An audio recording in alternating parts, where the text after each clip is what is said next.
The rise of Great Egypt. From tribes to immortality. They say time buries all things.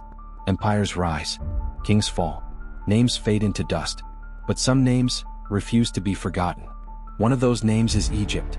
Not the Egypt of travel brochures or filtered selfies beside pyramids. I'm speaking of Great Egypt, the civilization that outlived kingdoms, rewrote death, and built wonders so immense, they still command the sky. But Egypt didn't start as an empire.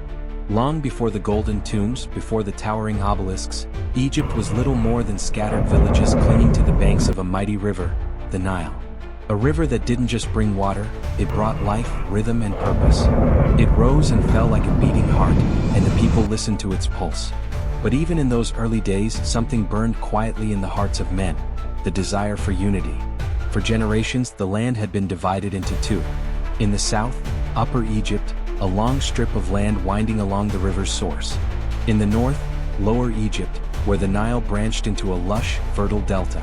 They were sister nations, similar yet different. They worshipped different deities. They wore different crowns. And they often warred for control of trade, land, and the divine right to rule. And then came a man who would change it all: Narmer. No one knows exactly how Narmer rose, whether he was born into royalty or forged through battle. But what we do know is that he became a conqueror, and more than that, a symbol. Around 3100 BC, Narmer launched a bold campaign from the south, sweeping through the delta with military precision. He didn't just defeat Lower Egypt, he absorbed it. Not with endless destruction, but with vision. He married a northern princess to cement peace. He adopted northern symbols, combined them with southern traditions, and fashioned a single dual crown, red for the north, white for the south, worn together on one head. That crown became a new identity. And just like that, Egypt was no longer two lands. It was one kingdom with one ruler, a pharaoh chosen by the gods.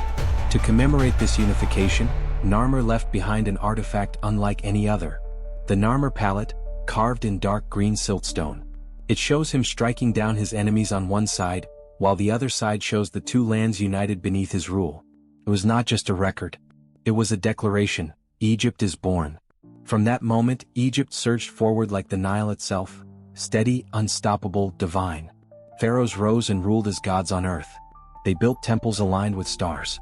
They mapped the heavens, charted the underworld, and dared to design cities that would defy time. And when death came, they didn't fear it. They prepared for it. They believed the soul had to pass through trials to be weighed, not by gold or glory but by the weight of the heart. A heart heavier than a feather was cursed, but a pure heart lived again. So they mastered the art of mummification, drying the body in sacred salts, removing organs with precision, anointing the skin in oils and resin. They preserved their dead not for memory but for resurrection. And with each pharaoh came more wonders. Djoser built the first pyramid, a step pyramid rising like a staircase to the heavens.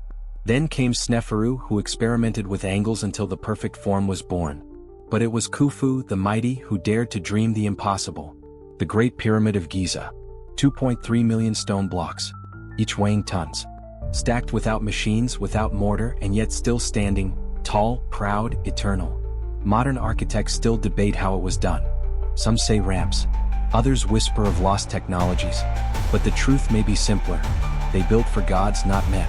And when you build for the divine, nothing is impossible. Yet Egypt's history wasn't just stone and silence. It was filled with ambition, betrayal, love, and revolution.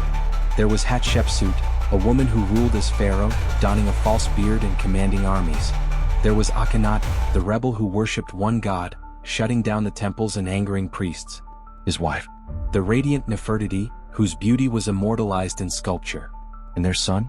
A boy king named Tutankhamun, who died young but whose tomb, untouched by thieves, would awaken the world in the 20th century.